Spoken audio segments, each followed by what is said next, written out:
Action लो। नमस्ते सबके में प्रणाम। एखन जते भी स्क्रीन पर देख रहा छी हम सन्नू कुमार के और सौम्या पोखरेल जी के सबके को प्रणाम।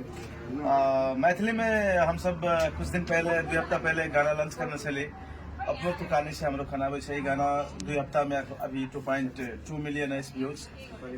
एक लगी बहुत बहुत शुक्रिया। और ये गीत के सफलता के बाद हम सब एक सैड गाना और लॉन्च कर रहा छी मैथिली में। मेहंदी लगाई है हथवा में आंख लेबू जब मून के। एक प्यार और एक आत्मा की कहानी ऐसे में जे कहानी हम और सौम्या जी फिल्मा रहा छे चीज के।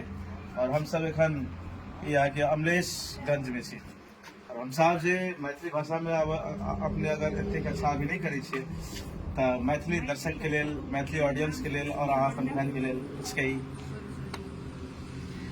नमस्कार, प्रणाम। हम सौम्या पोखरेल। सन्नू सर के साथ हमारे फिर दोबारा सॉन्ग आवत है।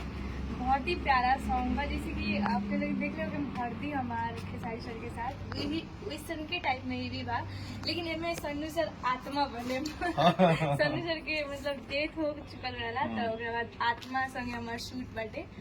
बहुत ही प्यारा सॉन्ग बा और सॉन्ग के तो सन्नू सर के कोनो जवाबे नहीं के गजब सॉन्ग रहला। और बहुत जल्द इस सॉन्ग आवता, जैसे कि ऐसे पहले आयल रहे अपने तू काने छे के हमरो बनावे छे तो हमें बहुत अच्छा अपने प्यारा आशीर्वाद दे बनी। हमार आशा बा फिर से इस सॉन्ग के भी सब क्यों प्यार दिया, आशीर्वाद दिया, ढेर सारा सपोर्ट करी।